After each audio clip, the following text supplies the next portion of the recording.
Hello, hello. I think that this is...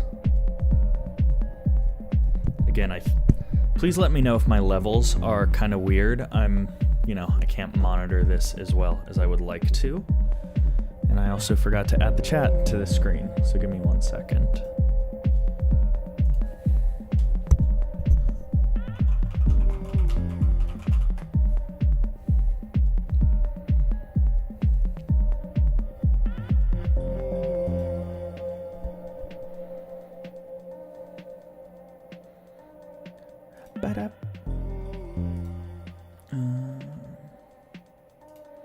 My overlays. Let's do.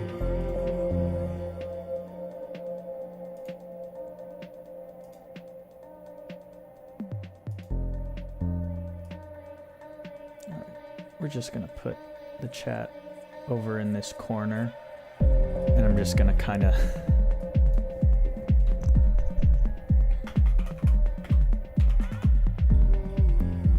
We'll just see if this works for me. Ignore if things show up all over my screen for a second.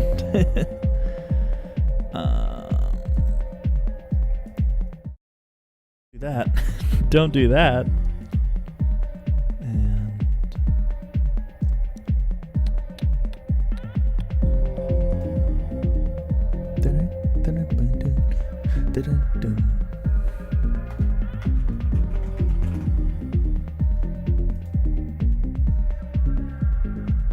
And I know I'm just ruining the screen right now.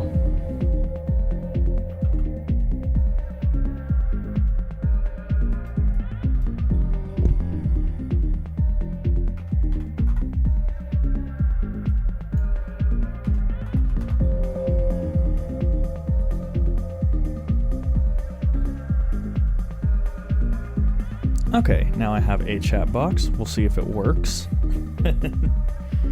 If it doesn't, I'll live with that. And I'll just monitor on my phone or something like that.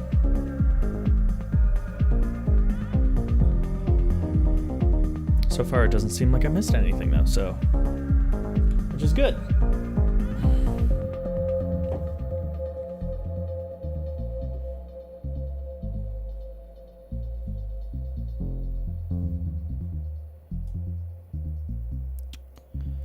So yeah, this is the track that I'm going to be working on.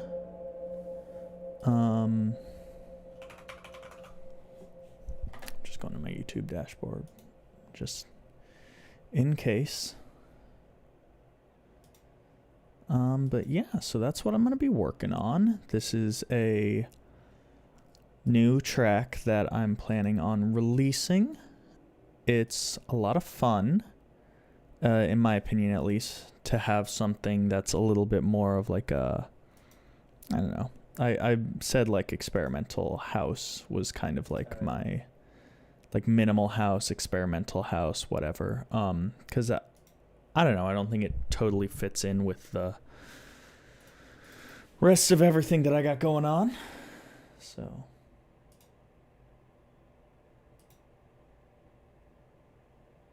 There we go.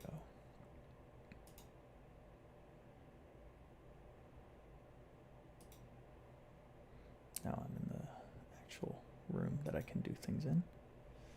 Oh, and also thanks for immediately giving this thing likes. That's very kind of people. Yeah, so basically my goal here is to do a couple things. I want to not only sort of like, mix this, because I'm mostly done with my mix.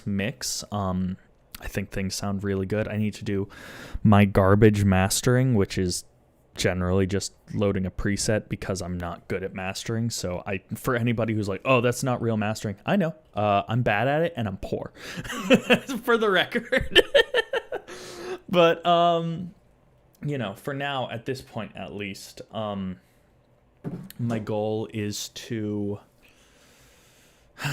So right now, I've kind of thought up sort of like an idea of how I want to perform stuff like this live. And I kind of want to do a couple things. I want to sort of organize it into tracks that I can sort of do things live with.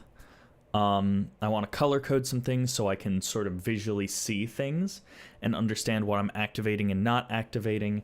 And I want to also mess around with my structure a little bit. So the first thing that I generally do, or not the first thing that I generally do, let's actually do something different here, and let's immediately start color coding. Because I want all my drums together, I want the vocal samples all together, and I want all my other instruments together. Because at the end of the day, I'm probably not going to be able to work with more than 8 tracks for a live performance, whether or not that's me activating triggers from some sort of control surface. They're generally 8x8 grids, and I don't want to go back and forth.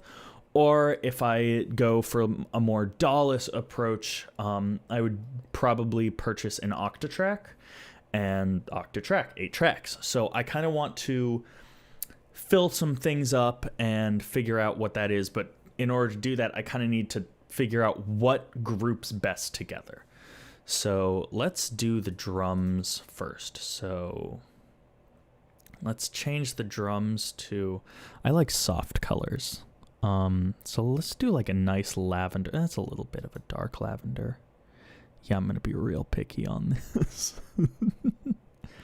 Oh, that's beautiful. I love that.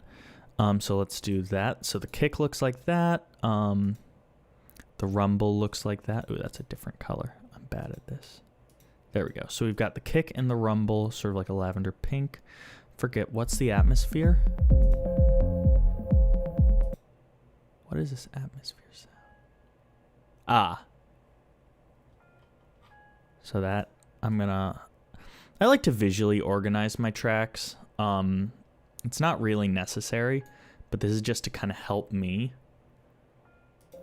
like see things and kind of understand what I'm doing. So, okay, so let's take these toms, color code them as well.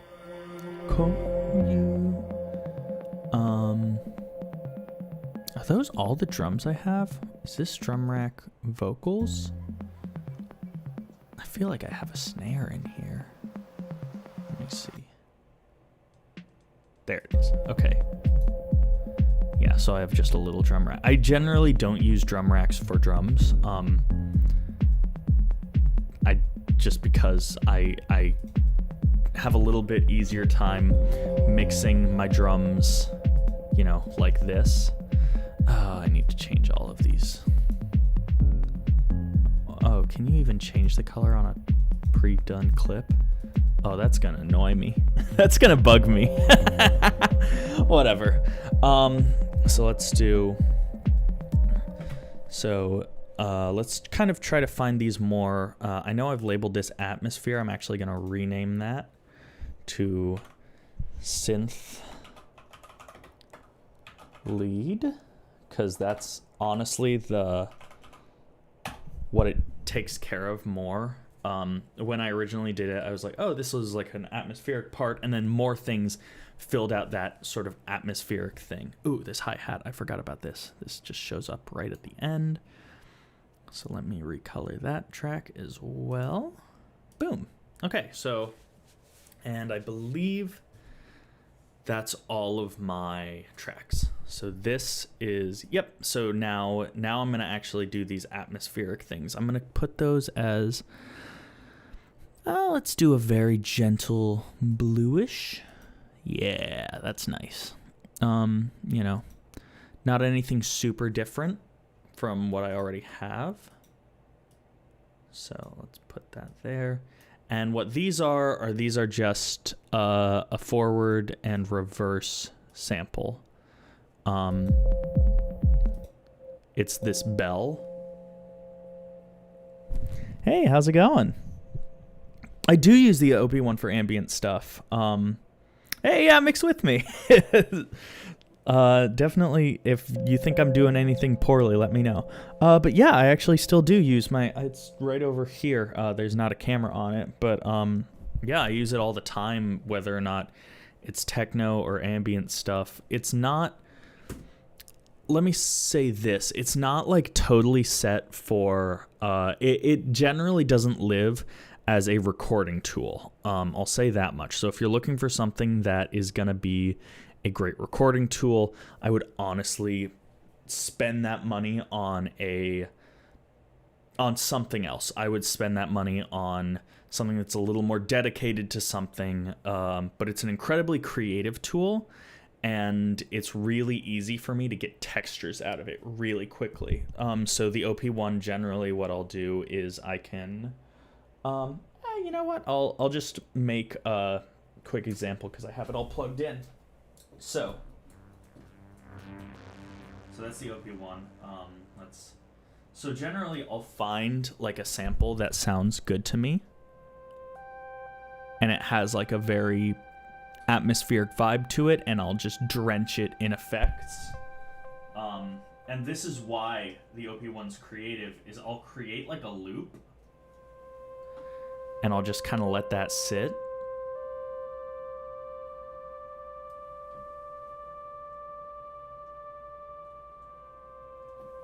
Okay, so I've just made a loop there, and what's great about the OP1 is you can do some really interesting time stretching when you slow down or speed up your sample. So it's just a very basic technique, but this is my favorite way to just get a good atmosphere, is I immediately just dock it to half speed.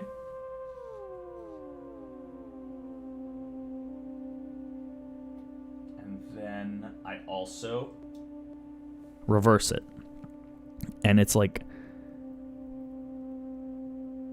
it just has a texture to it that I really enjoy. And then adding on more elements before you reverse it. That's what I use it for a lot, is I'll use it to make textures, I'll use it to make background things, I'll use it as a portable creative device. I don't generally use it to actually record, though. Not so much for any sound quality reasons, but just because it is so self-contained that I kind of feel like I'm doing something weird moving it around. So anyways, yeah. So let me get back into the mixing. But yeah, so these are the actual atmospheric things, and I'll probably group these into one track when I bounce this out to stems for like a live performance.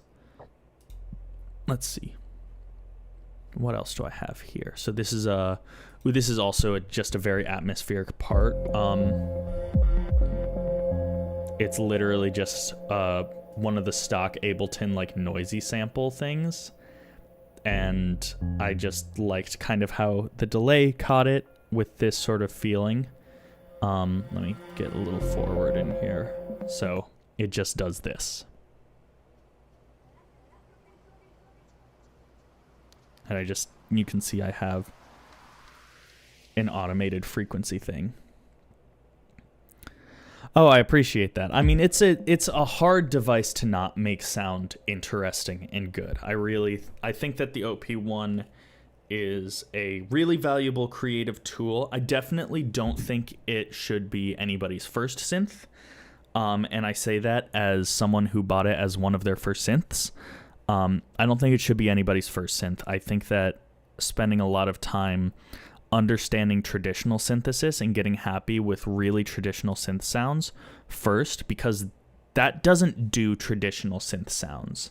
At least not easily. It takes a lot of work to get a regular synth sound out of it. It has a lot of really interesting sounds on it, and it's amazing as a sampler, just for portability's sake, my God. But I would say that you really want to kind of cut your teeth with a traditional synthesizer first, a couple of traditional synthesizers first, and then sort of see if you want to use it as a creative tool. Oh, that's hot tea. All right, so let's see. So I have this synth lead. So this is where I'm going to sort of group my synths together by color. So let me change these to soft yellow. I'm going all pastels here. remember what these are. Oh yeah, this I will also throw into my textures, because this is just a little bit of noise I added in the top end. Let me find, oh, I just soloed the wrong one. This is just some splice loop I found of a bunch of crickets and like a field recording thing, and as you can see, I've aggressively EQ'd it just to get a little fizz, a little bit of, because this is a pretty dark mix without it. And I want this to be a really dark feeling record. Like the highest frequencies are really those tom delays. But I realize that it just adds, to me, to my ear, just a little bit of life to have that. And especially how it pumps with the drums. It kind of almost feels like a reverb pumping, but it's a little more controlled than a reverb. So let me change that color. Cool. I have these different vocals. What is this freeze that I have here? Okay, is it this reverse? Is it the call you? Yep. Yep, so it's that reverse. So I'm gonna change all of these things colors from the disgusting color of green that they are. And I will do... Let's do another green, but let's just do like a... Oh yeah, let's do something like that. A very, very... whatever. And then this I will also change to that color of green. That's the wrong one. Because this is what's actually doing a lot of my vocal processing. Or not a lot of my vocal processing, but it's gluing some things together. Hey, how's it going? I'm glad you can actually be on a stream that's not near like midnight on your end. Good to see you. Let's see. So, all right. So I've kind of sorted these things into 4 tracks. And so now I kind of want to decide whether or not I should split these out into 4 stereo tracks and sort of export them as that, and then have, 8 stems in that realm. Or if I want to have a little bit more control and export some things. And I think I'll probably do a combination of both. These ambiences, I will probably just export as stereo tracks. And it will, they can live in either my 1010 Blue Box as like a texture, or if I get an Octatrack to do something like that as like a texture thing, just, split those out like that. But I'll probably use the space. To like split up these bass lines from everything else, because why'd I turn that synthly that? Oh no, I didn't. That's just that color. That's funny. So let me solo these synths right here. Or I forgot. That's not how soloing works in this program. If anybody knows how to do this easier in Ableton, I'm not good at Ableton. I used Logic for so many years. So this is kind of what I'm running with right now for these lower sounds.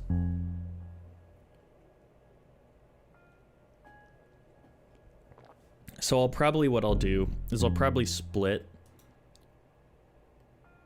Well, maybe not, because that ping pong... Well, I could probably throw a ping pong delay after the fact in whatever processing thing. Although I do really like the filteredness of this specific ping pong delay. So, I don't know. That's a thing that I have to debate a little bit later in my process. But for right now, I'm going to kind of go back to... First of all, I just want to see what I did differently on this.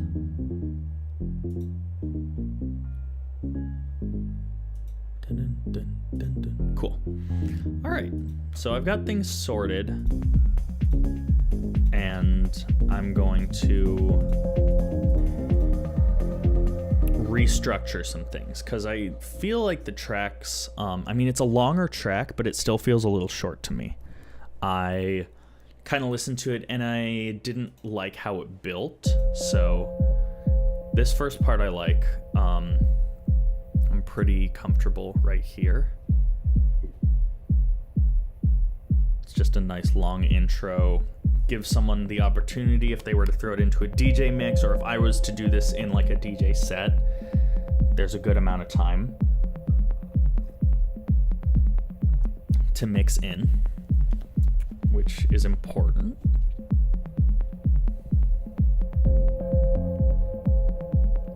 And I like where the bass comes in there, but I think I can't come in with the vocal samples a little early. Or maybe they come in a little too often.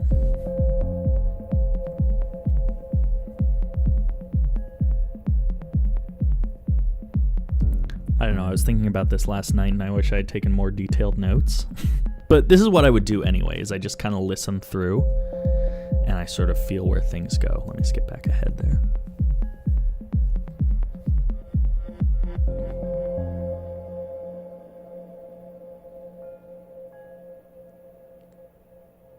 Oh, this feels good so far. Oh, I think it was here is where I had some problems before, because I was like, oh, there's too much happening. And definitely near the end, I know I want to expand some things to make more of an outro.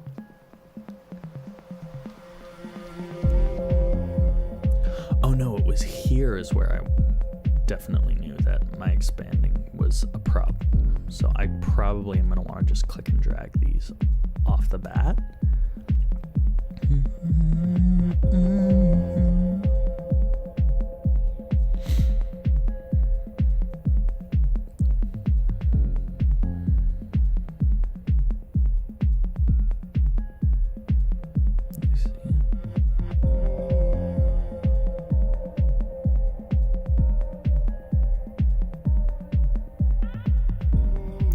That's the first thing that I need to do, is I need to get rid of that Bennett until later. So let's jump in here.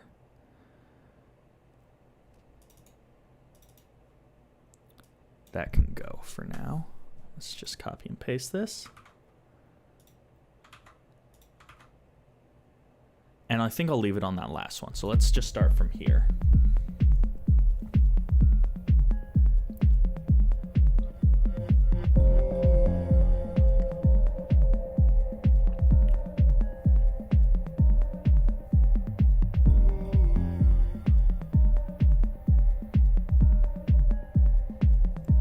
I want to shout out my friend Case.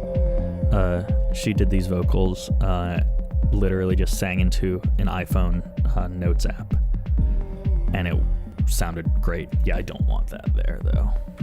So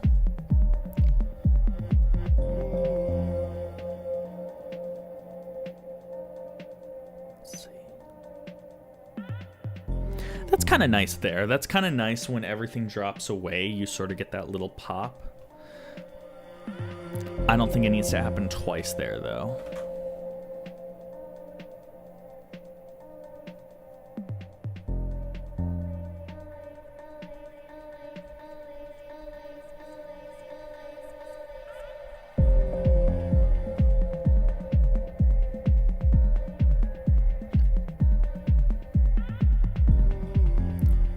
So that's nice so far. I like that. I like that a lot. Bennett? I wonder if I should do that like every 8 bars instead of every 4 bars. Yeah, let's try that every 8 bars and just see how that sounds.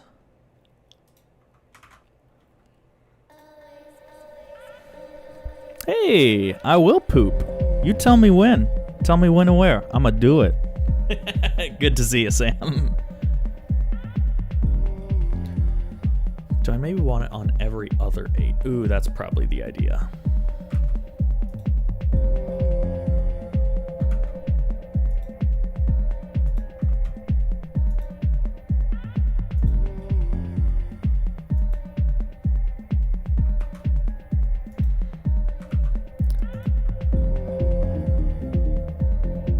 Okay.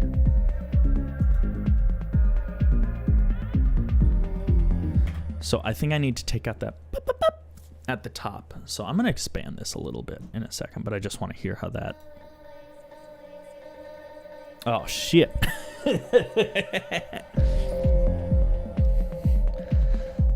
Look, I can't destroy monetization before I have monetization. Come on.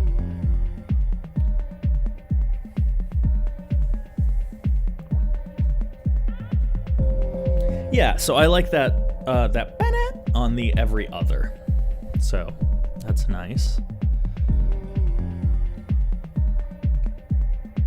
So this is where I'm gonna need to stretch some stuff out though.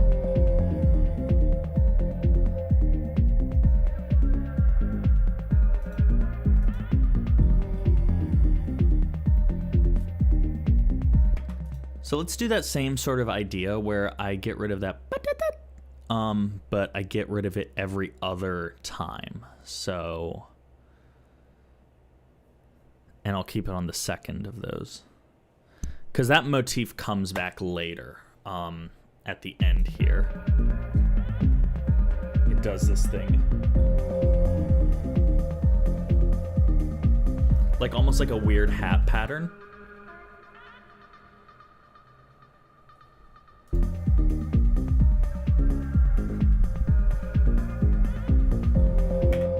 Because I'm really trying to make every one of these vocal samples super impactful in their minimalism.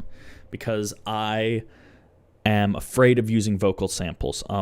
I know there are people who do it really well. Obviously, my favorite electronic artist of all time, Fortet, Kieran uses his vocal samples in such cool and impactful ways. But it's really easy, in my opinion, to overdo it. So that's what I'm trying to do now. Is these were all like the things I did in like the spur of the moment. In like, I should pull that up so you can see the dome. These are things that I kind of did in the spur of the moment, and I like filled out the track. And this is really my like main approach to a mix. Is I do everything in the moment. And then a couple days later, after I'm chilled out a bit, I come back and I just take out the things that are a little bit excessive. So let's go back to here.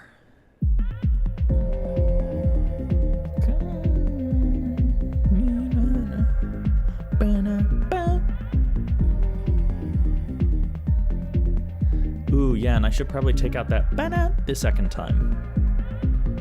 You know, it works.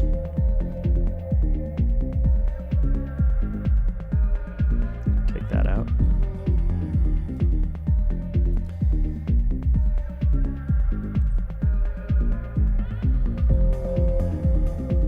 I'm wondering if I should... Okay, so this is what I was thinking about expanding last night.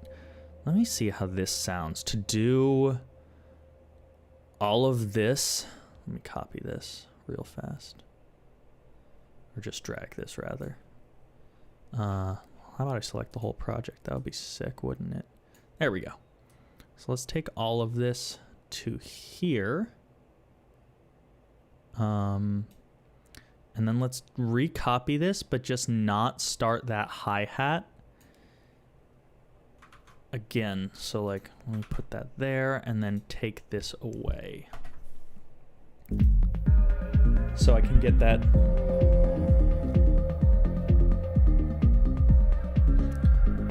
without that hi-hat at first.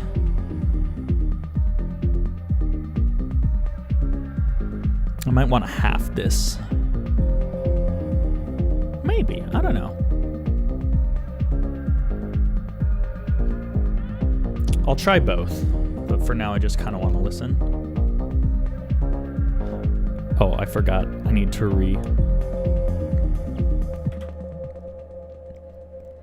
I need to check my automation on this. Yep, that's not what I needed. Let's go. Let's delete that. Here, just delete. Nope, just delete these automation points, please. I hate automation points. They never work the way I want them to.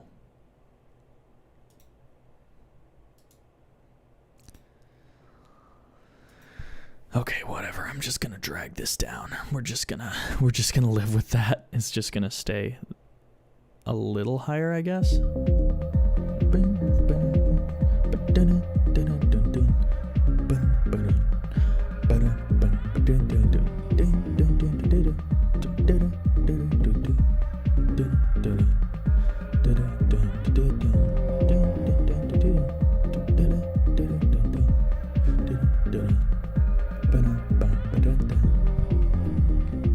Yeah, I'll probably half that time just because it feels like it's a little too much, and then because that will also bring us to that, which just brings up the energy a little bit right before the end.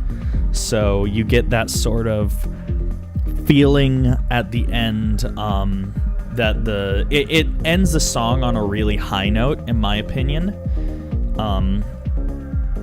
And it feels like this could expand for a while, which is good. That's exactly kind of what I want with a live thing. Will that bass decay? I set the decay really long on my bass. Whatever. So let's half this. So I want to say that will be right around here. So let's just take that. And yep, that's 4 bars. Delete. God, Ableton makes editing everything so easy. If someone in here is not used Ableton, get the 90-day free trial right now. I swear to God, like if you've used Logic, it's nothing. Like the flexibility which this has is so good. So I'm gonna start from the end of this breakdown. But yeah, hopefully like I could split these out into like, I don't know exactly how it would work in an Octatrack, but like have it like samples playback and loop in time, like parts of stems. And I would be able to like play around with things for a while. But also probably what I'm going to end up doing is going into this screen and basically re-editing everything to like also work in like a grid thing. So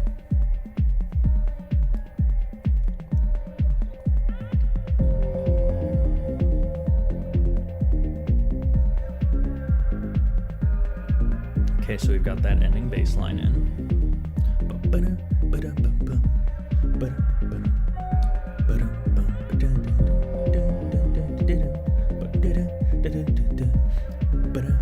I always mess up my own timing listening to that. Oh, I might have cut it down by 4, and I wanted to cut it down by... I cut it down by the exact amount that I already had increased it. That's funny. So let's go forward by 2. And let's... You know what? Just so I don't have that same issue with the automation, I'm going to copy from here, and then I'm just going to take this and... Oh, it's not that. It's the... Is it this drum rack? Yes. There's the drum rack that has the thing. Let's also get off automation view, because I'm going to ruin myself with that. I guarantee it.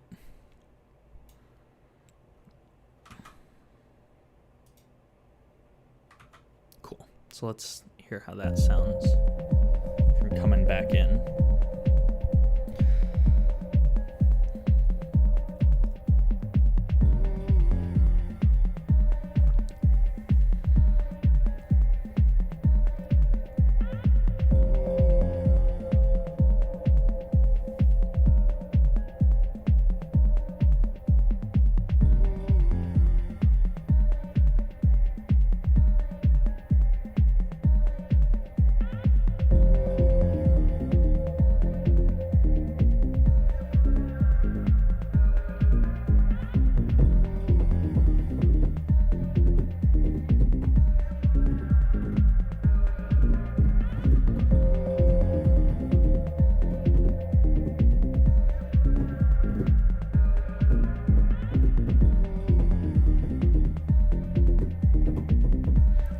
So let's see how this works now.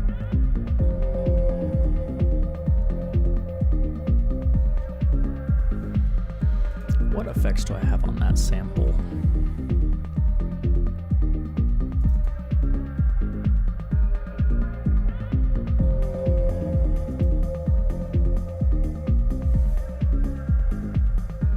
Okay, yeah, that's what it is. Okay, cool. Nah, it's probably wide enough. I don't want to make it.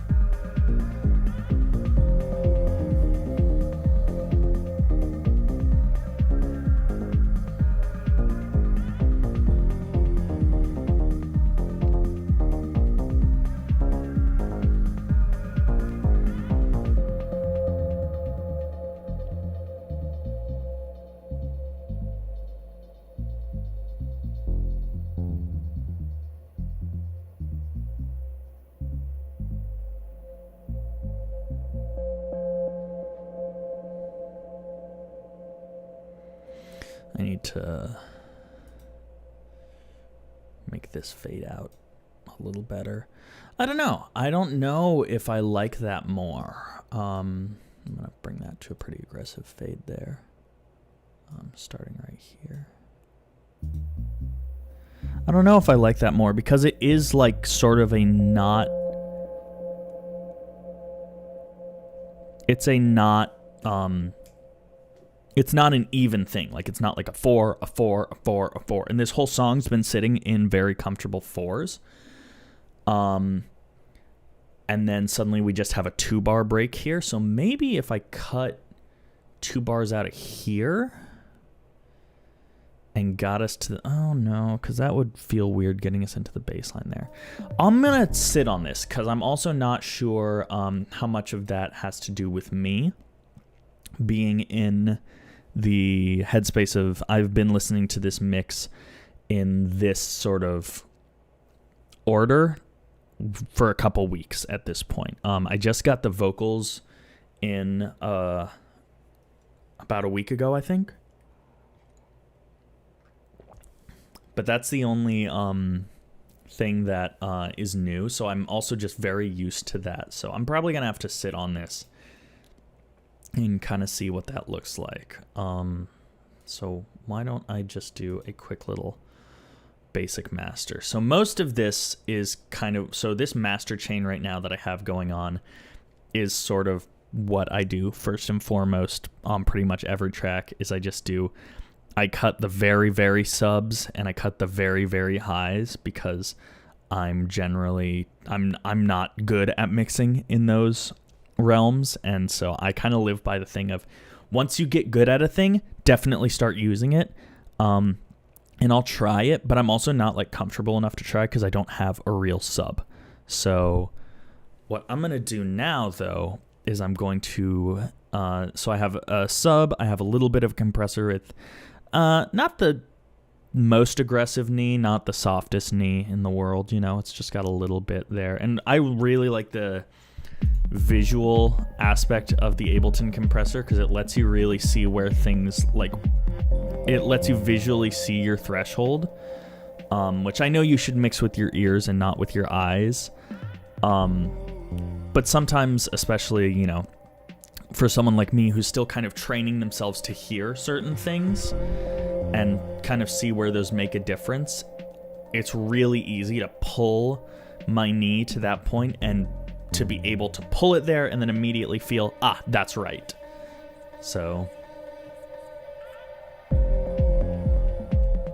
that's nice. And then I have a little bit of a limiter that's punching in a little bit of gain. But now, okay, so now here's where I'm actually gonna master this a little more. So basically all I do is I use iZotope, you know, the Ozone 9 Elements. I drop that at the very end after all of this because that's sort of a pre-master, and as cheesy as it is, I just use the master assistant first. I like to use medium. Low doesn't really do a lot, obviously, and high generally is just like it's way too much. And this is the part that I want it to analyze anyway. Ooh, okay, so you can already see we've got more volume. pretty clear on my headroom. Oh, I might want to reanalyze, actually. I'm probably gonna, let me see how it... So I'm actually not clipping as much as I thought I would be up there. Let me go to my EQ. So you can see that it definitely brought out some of that hiss on the top end. I don't know. Yeah, I don't know how much, how easy it is to hear me now that that's volume has definitely come up there. Let me see what it looks like. Let me just see what my stereo image looks like.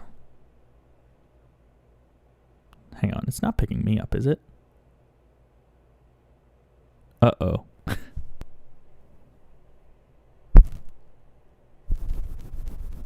I can't tell. Oh. Check. Okay, cool. It isn't picking me up. That was just other things happening in the background. So I just kind of want to see how mono my mix is. So we're pretty mono. In fact, that's actually a lot more high end than I want. So I'm going to bring that down just a bit. I'm going to also make it a little more just targeted toward... I'm going to make it targeted towards the high end in general. I'm just going to make it a lot less aggressive. And this, now that this has been, you know... So generally I would master, obviously, on a stereo track as opposed to, you know, on top of a full other thing. Because now I'm tempted to go back and mix, but I'm like cutting myself off from that.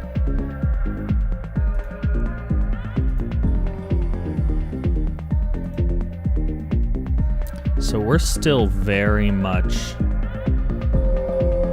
in the center of this mix, despite, you know, I have a lot of ping pong delays that are pretty hard panned, but the main body is here, so I'm just gonna widen it up just a tad bit. Just a tad bit, not so much, not so much.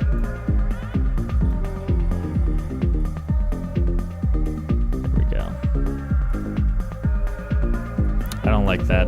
It felt like the phase got weird when I turned on the stereo eyes, so I'm just gonna widen it till about there.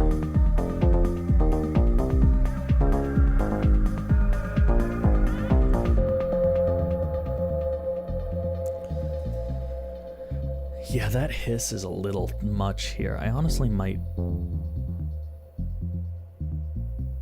bring that shelf down.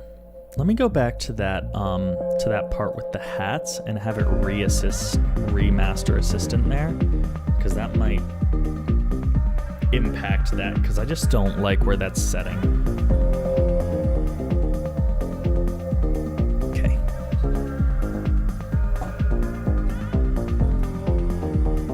Nope, they just added more. So I'm gonna...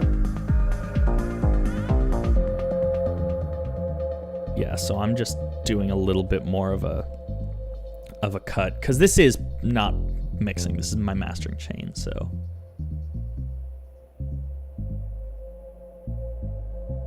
I don't know. I'm wondering whether or not to keep the fizz. On the one part, it feels very live, and it feels like a thing that like I would have in... Man, the sun came out, so I'm washed out right now. But so I'm wondering if I should keep it or not, or if I should like mess with that a little bit more in the mix. Let me listen to it in mono real fast as well.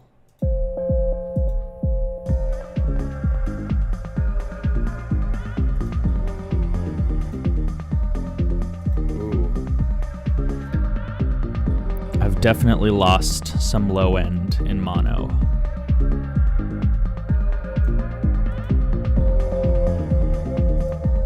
Oh, I definitely notice a huge difference here.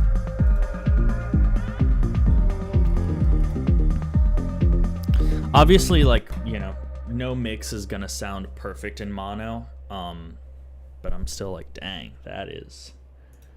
Let me gain match as well.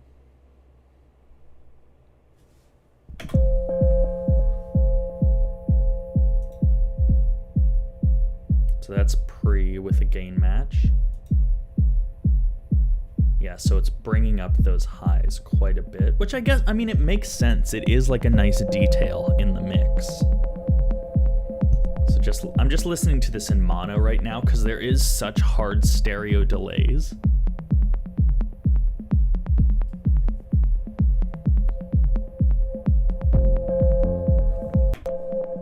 And that is some dirt. That is some dirt. So I need to really bring that low shelf down, even though I didn't like it. That was a pretty hard clip that happened right there.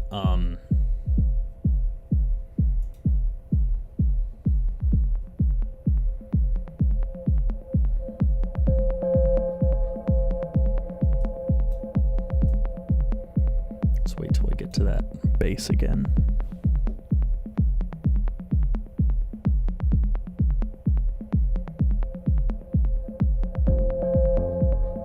Okay, less of a clip there. That's good.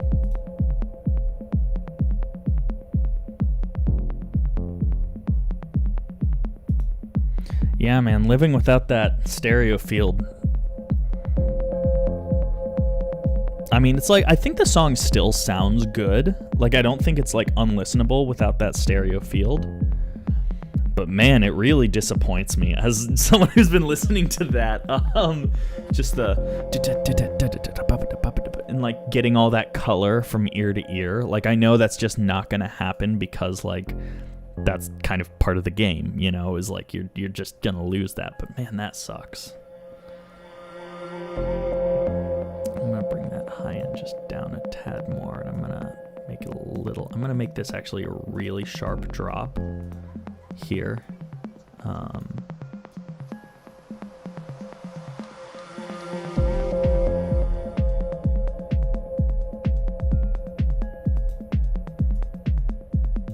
There we go. That sounds good. Because I'm still getting that articulation in the hi-hats. Because that's what I'm trying to not lose.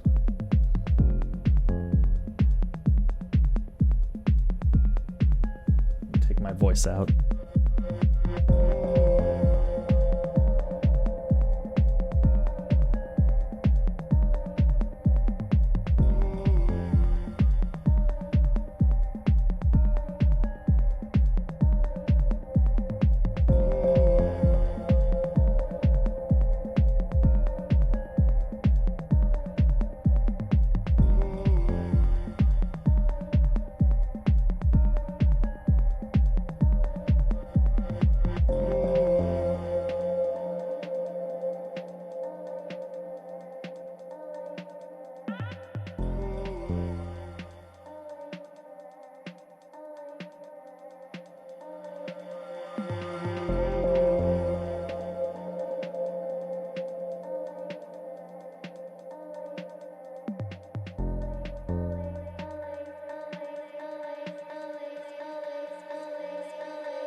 So I'm running into a problem. So I started listening to that about halfway through on my actual monitors.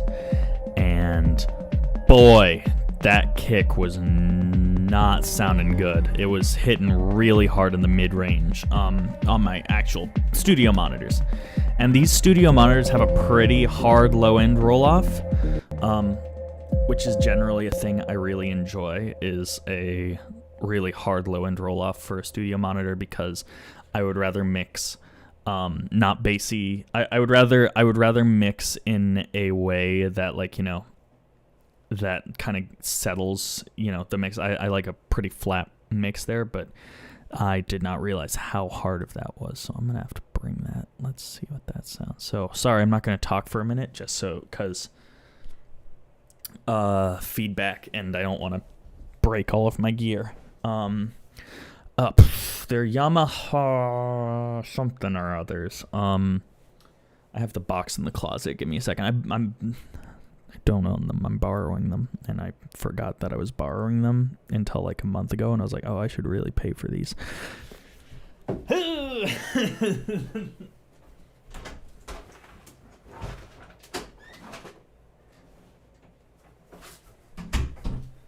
Okay, they're Yamaha HS50s. They're kind of they're a couple years old. I want to say they're like 7 years old or something like that. So, they're pretty dang good actually. Pretty flat response, pretty aggressive low end roll off. Part of that might be that I just kind of set everything to neutral. I'm not trying to compensate for anything after the fact, but yeah. So let me mute real fast and just listen through that.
All right, to my ears, that's better. I don't know, obviously, I'm sure YouTube compression is just making any of these differences incredibly minor.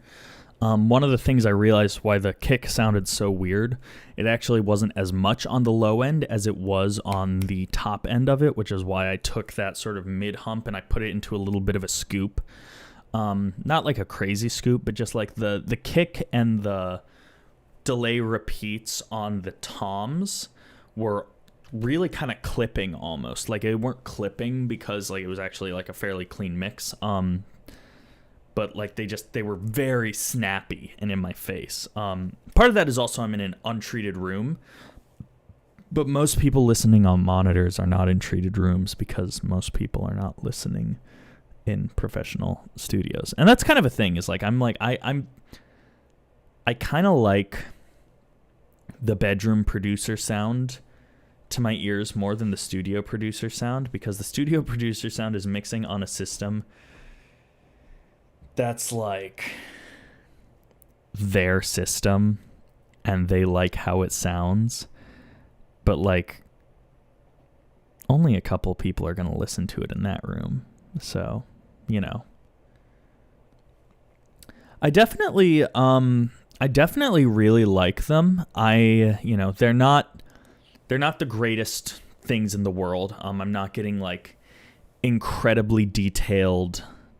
It's not like I'm hearing everything in a very like, clean way. I mean, I think that one of the reasons why they were really kind of almost clicking on that top end is that they are a little bit harsh on the top end. They have a pretty, I would draw, so like a pretty sharp roll off on the bass and a little bit of a top end bump, and not so much in like the nice airy way, and a little bit more an aggressive way. But overall, I mean, especially as a person who's been mixing on headphones for so long, it's just nice to have something that can drive a lot of air and feel pretty good. So, and I think knowing where they have shortcomings is also like fine, because I'm not,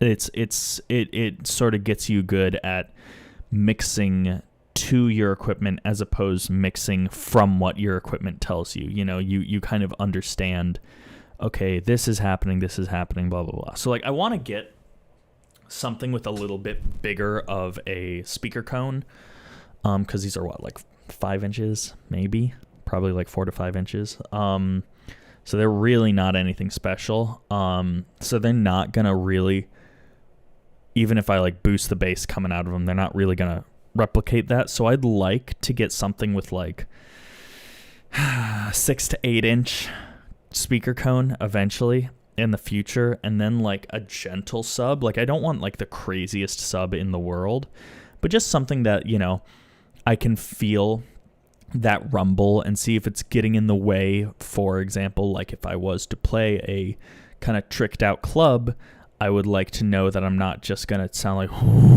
the whole time. So yeah, anyways, I'm pretty comfortable with that. So I'm going to save, and I'm going to start taking this little mix and master around to different audio, like different places, and yeah, just kind of seeing how that works for me. So let me just select the whole dang track.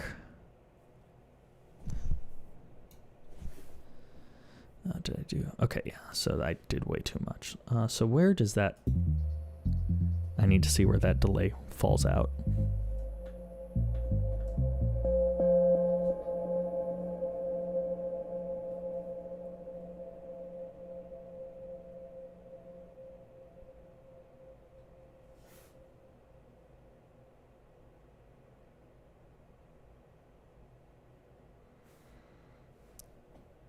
So we'll be safe, and we'll say right there.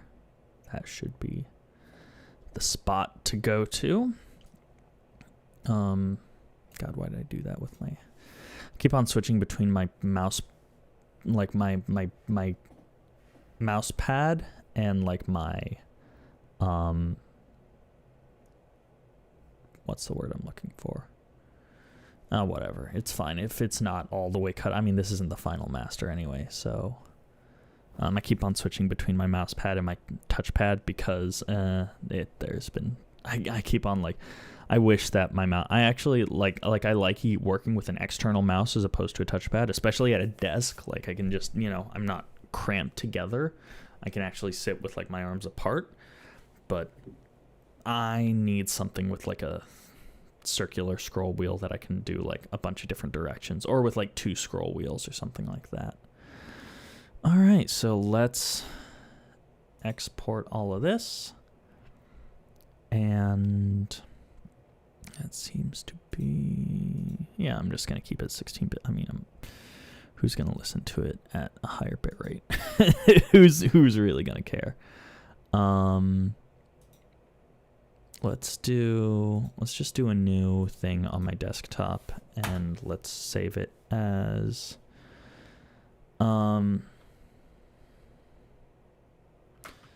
call you, because that's what the main vocal thing is, and this is actually me getting closer to actually having a name for it now. So call you master with Vox 1. Hopefully that will keep me somewhat organized. So cool. So that's, I think, enough time with my ears on that track for today. So I'm going to move to a different track and just kind of do something similar. I think I'll move to one that I was working on with vocals, and I don't necessarily love the vocals that I was putting in there. because I realized that I just don't. I'm not practiced up to the level that I want to be. I wanted to like do like a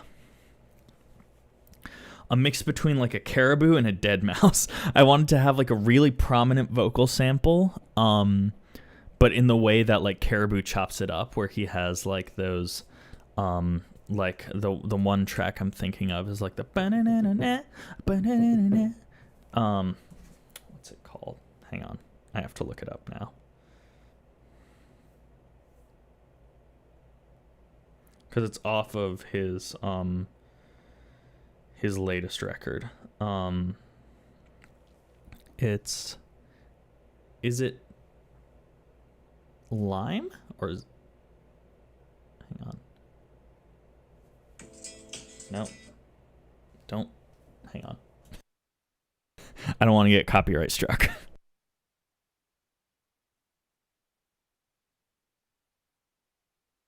New Jade. New Jade is the name of the song, and it has this really cool sample. And it's really fast, and it's really wildly chopped. And then I also want to kind of mix that with like sort of the traditional like EDM house sort of thing with a more intense track. And I realized I'm just not good enough at that. So I want to kind of go in and see what I can do. As you can see, oh yeah, I want to save those changes. Should really rename these files because they're all just kind of working off of what they originally were. But yeah, so I was trying to do something.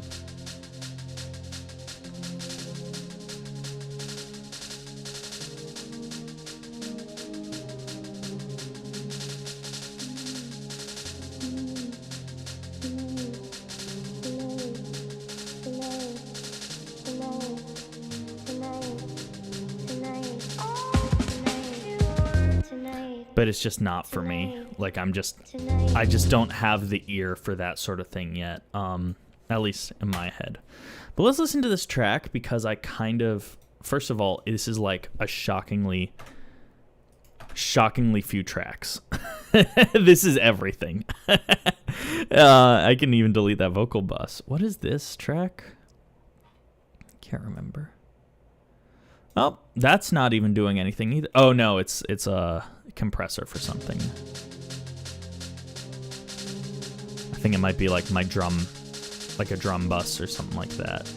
Oh yeah, because I have this shaker. So this track is definitely still in like kind of its writing phases. I like kind of where it's going. And I'll play the whole thing in a second. But I don't think I'm done.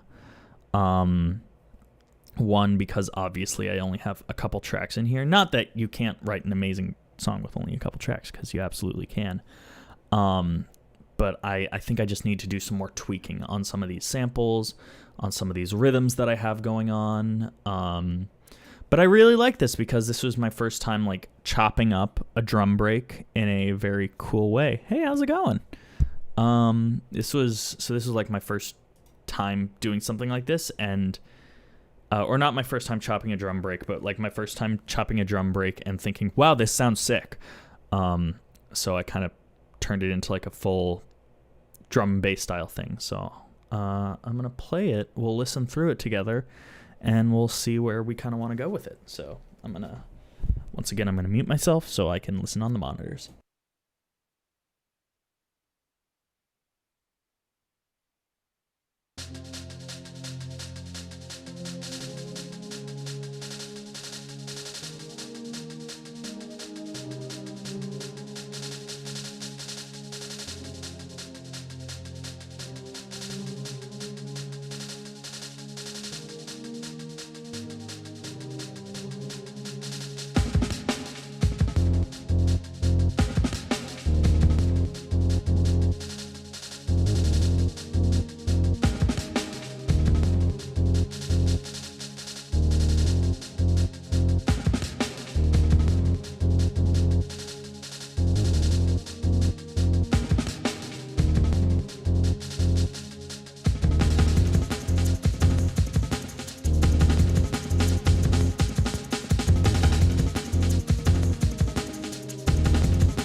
All right. Thank you, first of all, for saying that this bangs. I like it. I definitely like. I don't dislike it.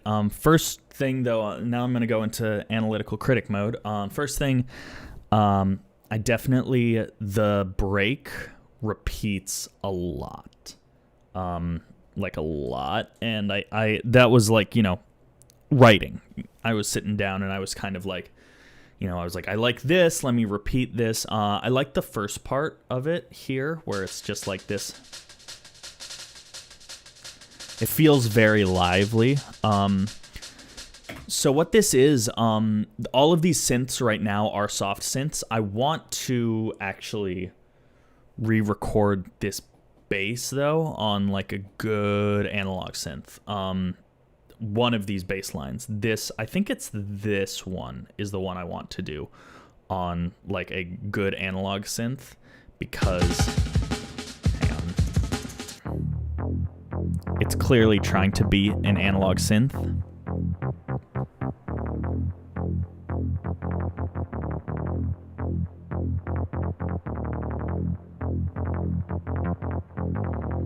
And it would give me a little bit more flexibility. But yeah, what this is I mean, it's not a lot. It's not a lot going on. This is a mild glue compressor on a drum bus. It's this break that I chopped. Can't remember where I found it. I want to say it was again like a splice break or something like that. And yeah, it's just this. Let me find a slice I'm not using for anything.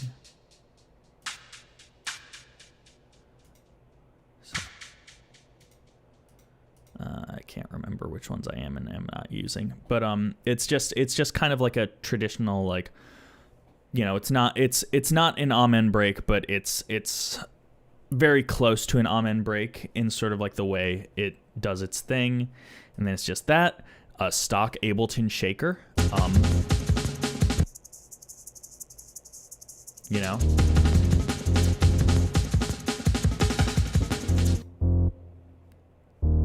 There's this bass, which I want to keep digital, I think, because I kind of like how like weirdly like soft it is to a point. It almost, first of all, it's like a wavetable thing, and I kind of like how it's it sounds a little trackery. This whole, like, even though this isn't written on a tracker, this is obviously inspired by a lot of tracker music, a lot of jungle music, a lot of drum and bass music, a lot of that sort of like, that like very, and I like how like when these notes restart in the wavetable, there's a little bit of that sort of like, it's not like a click, but like there's just a little bit of a snappiness to it that I really like. So like, let me see. So let me go back to this. So for these like bump bumper drums.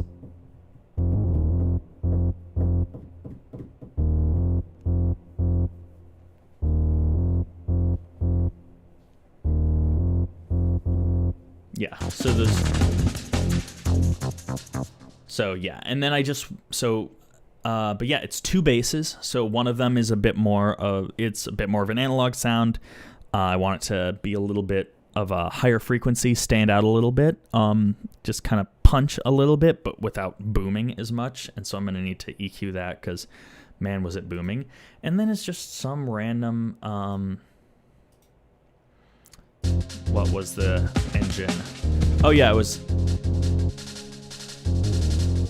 another Ableton wavetable synths. And these are all like, Ableton engines. So they're not stock plugins per se, obviously like I start in a stock plugin and I start tweaking. I find a sound that I really like and I start moving my way towards it. I very much don't like just clicking and dragging. I just have to do something, and it's generally a fairly substantial amount.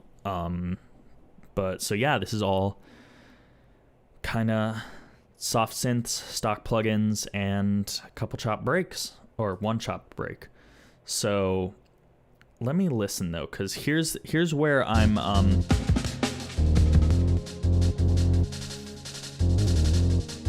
so This sounds good to me so far. Like, this sounds very... like it feels natural. But so here's the thing.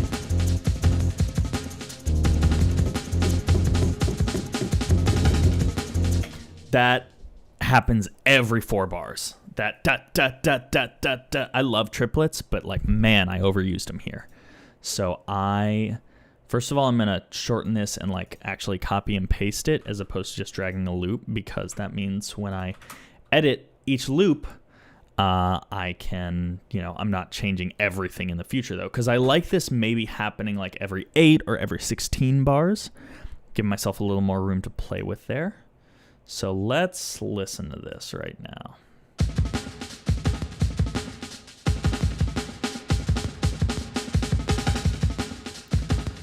Okay.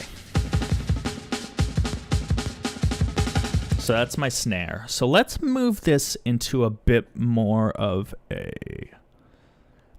kind of a traditional break with not as much of a fill. So let's do got.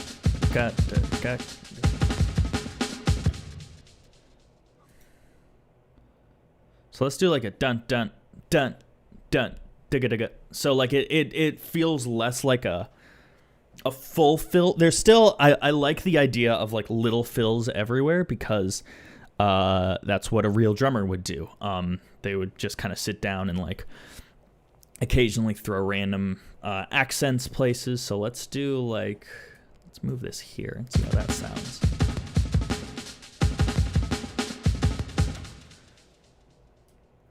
So let's maybe do that. Maybe like a bump bump. Dun dun dun dun. Sort of amen style. Maybe back a few more. Maybe like here. Okay, so that's the first part. I like that. So let's do.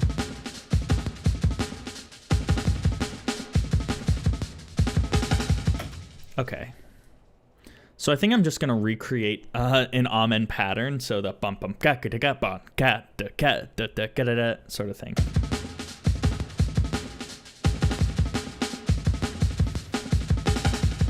Yeah. Now let me change out my kick. I forgot where that is. Is this my kick? No. So it's this one. Dun, dun, dun.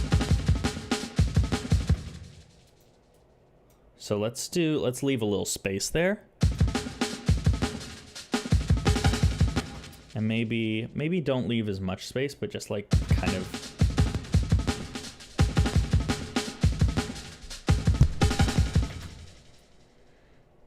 Maybe we'll move it to just one kick though.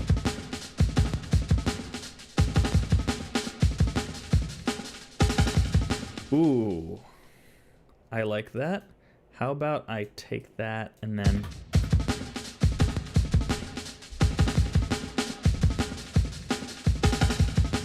Nice, cool. So I've still got like my kicks in like 4s. So bum bum, bum bum, bum bum, bum bum, bum bum, bum bum, bum, bum bum bum. I look like a moron. I sound like a moron. Let me hear that in context.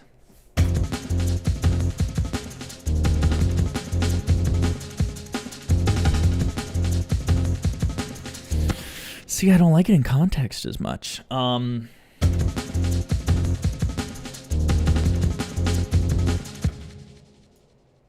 Maybe I'll take that to just one snare. Sort of keep it... Oh wait, why did I change that? That's not my snare. So maybe I need to do more of a double time feel.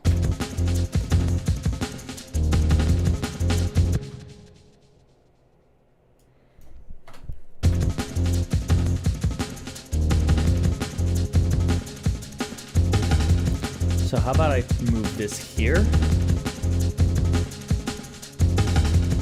Yeah, now it has that. Now it has that every other beat feeling. Let me take this and change it from a da-da-da-da to a da-da-da.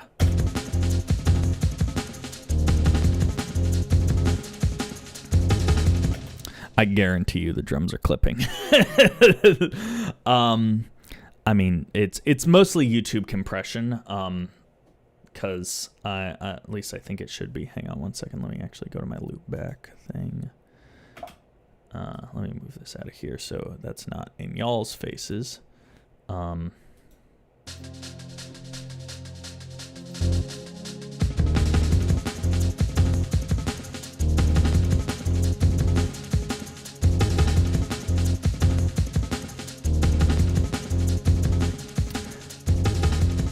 Oh, I see. I see where it's happening, actually.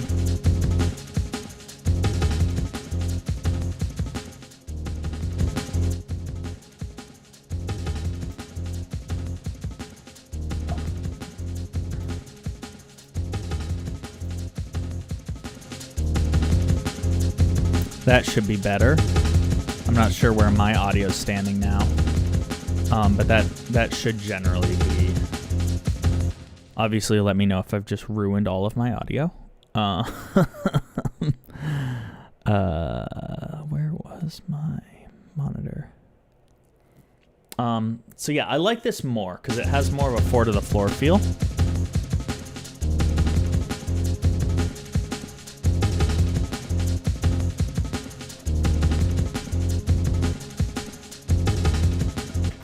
So let's see what happens if I...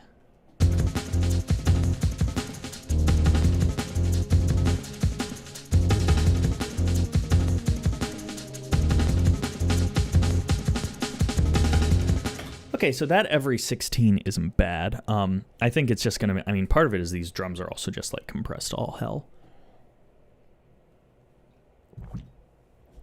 They're compressed. They're a little dirty. So, you know, if they're clipping, it's a live stream, you know. Obviously. Why would I want it to sound perfect? Someone will pirate my music? I don't care. Steal my music. I don't give a fuck.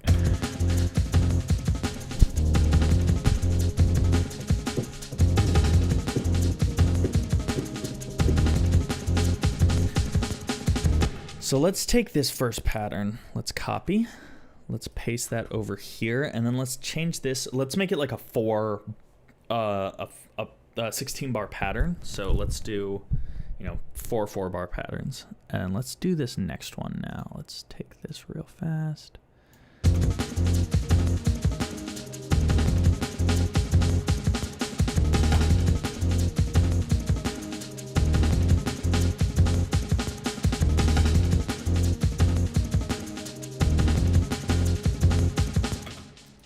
So let's do like dun dun dun dun dun dun dun dun dun dun dun 2 3 dun dun dun dun dun. Okay, yeah. So I think if I do this, I want you to know that I'm like eyeballing 80% of what I do.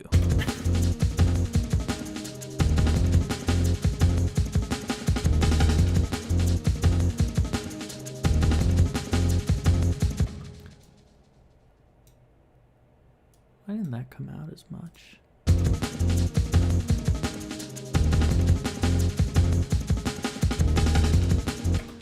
Okay, so let's see how this whole 16 bars sounds in context.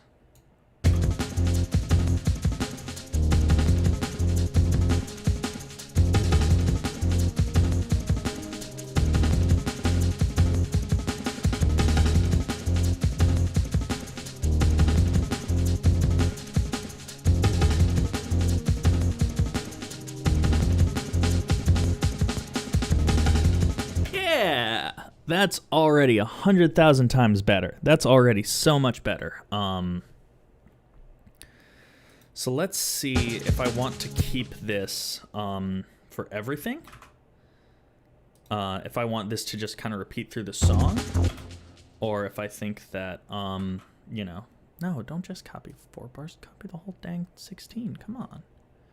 What are you doing to me, man? Come on. Take that. Let's do that. Okay, so let's see how that sounds if I feel like I need to add more variation.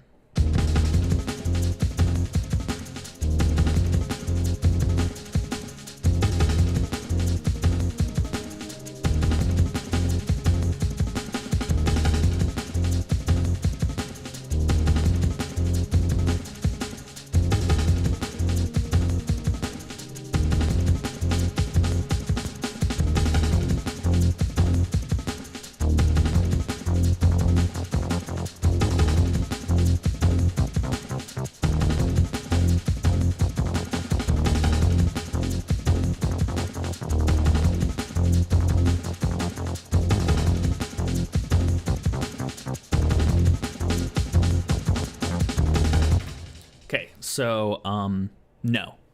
I want it to play off of these bass lines. So I'm going to tweak both of them a bit, probably. So let's listen to this. Let's go back to this 4 bars by 4 bars. You know, we're just going to take one break at a time.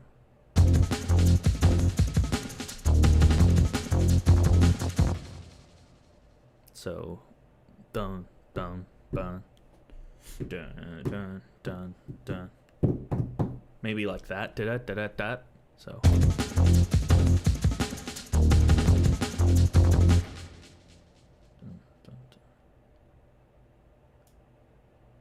Maybe like that. Ooh, that might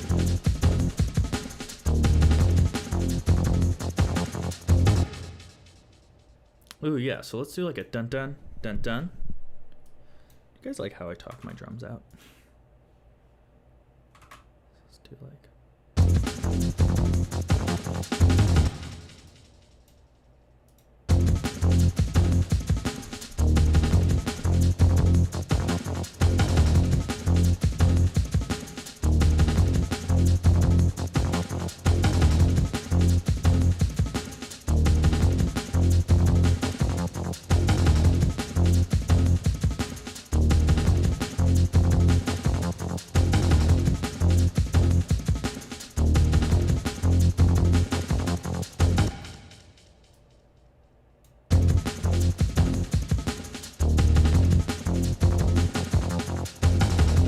That's nice. It's got a little ghost note to it. And let me go down to this this bass line now.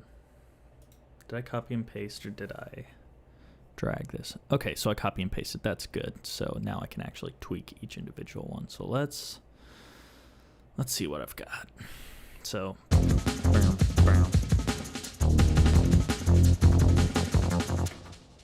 So let's keep this a little less straight. So like right now I'm like bump ba da and maybe do like a more like ba da ba ba da.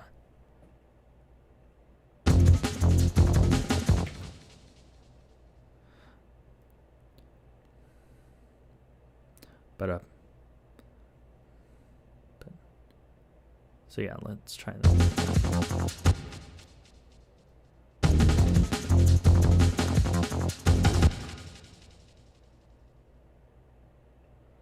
Make that note last a little longer. That's not bad. That's not bad. That adds just a little bit more character to what I'm doing. So let's.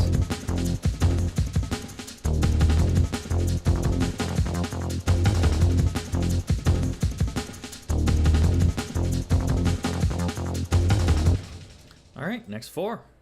That sounds pretty good.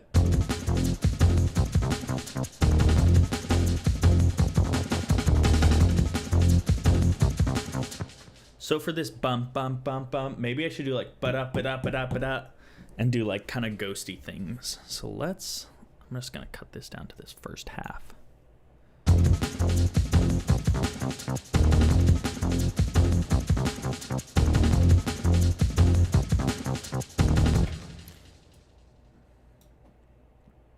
So let me take my, let's bring that down a bit. So let's do da da da da.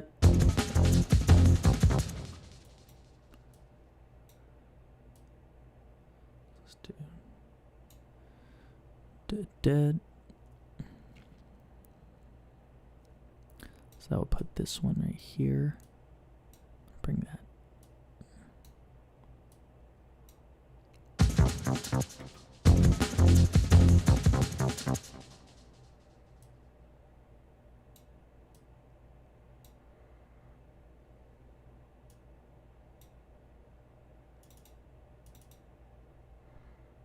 Let's bring these automation velocity up just a little bit.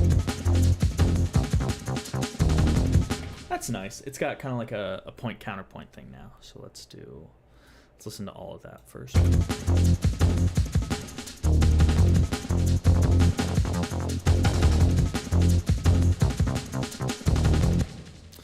Something got off.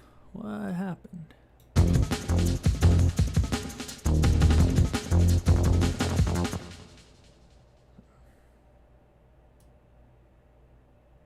Let's do like that, maybe.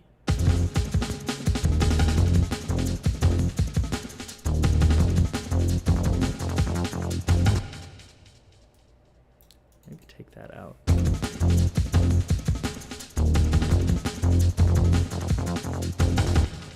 Yeah, let's move that ghost note just a tick.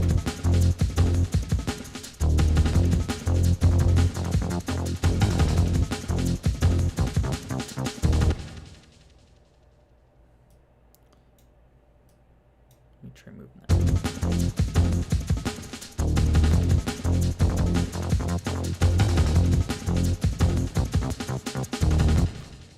No, I think I was in the right spot before.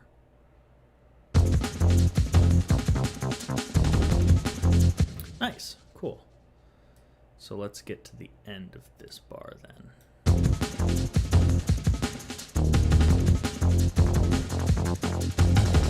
Oops.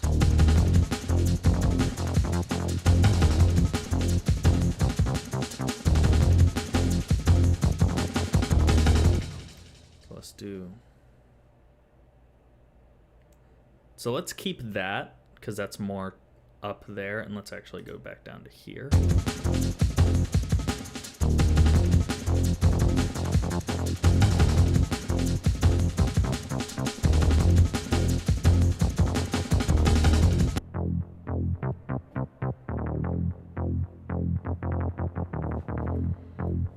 So let's do...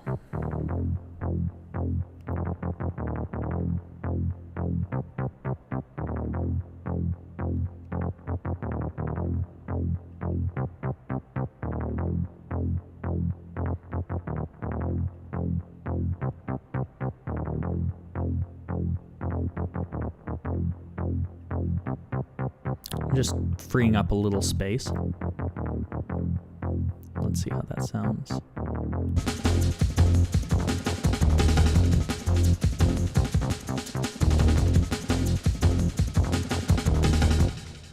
Nice. Cool. And then let's see. So I am gonna, for now, I'm just gonna copy and paste this. I want to do a counterpoint on the second 8 bars, but I don't know if I have the energy to do that today, frankly. So let's take that off and just listen to that break. Or let's just listen to it from the beginning, you know.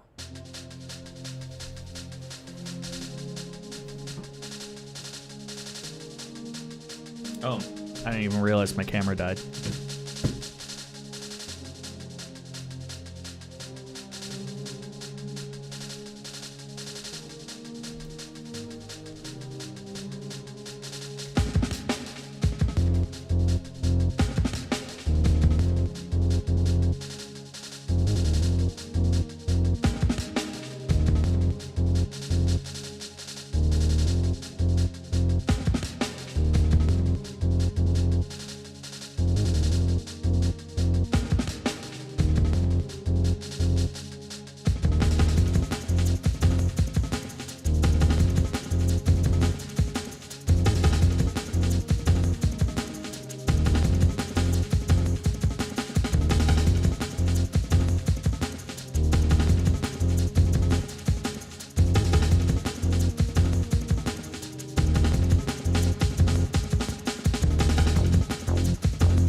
Not bad. All right. Well, I think, you know, my my musical energy is draining from my body, and I got to pack because I'm going to see some family tomorrow. So, why did you just close? Come on, man. What's up? What's up with you? You got a fully charged battery. What's going on? What's going on? I guess that all my gear is also deciding that today's not the day. So anyways, yeah, good to stream. Thanks to everybody who stopped by. It was a good number. I'm like, wow, you know. So, oh yeah, it will be once I get an analog synth that I want to use in here. I know that there's a. I need to just refresh my camera because I will talk for a second. My musical energy is gone. Lord knows my personal energy is never depleted to the correct amount per each situation.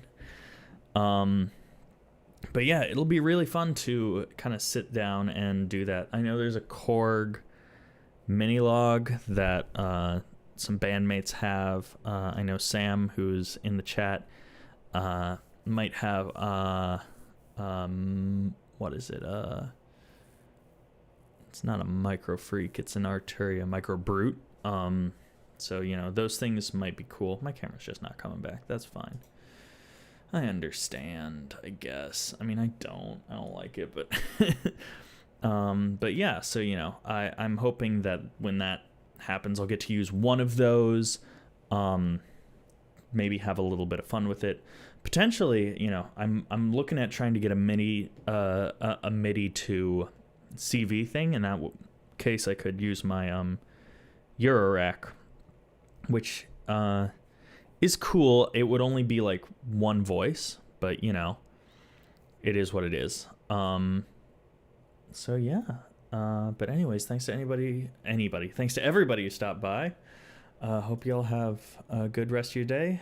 Happy holiday weekend. And if anybody goes Black Friday shopping, don't get run over. And also send me all of your gear, because that would be pretty sweet. You guys have a great one. Bye.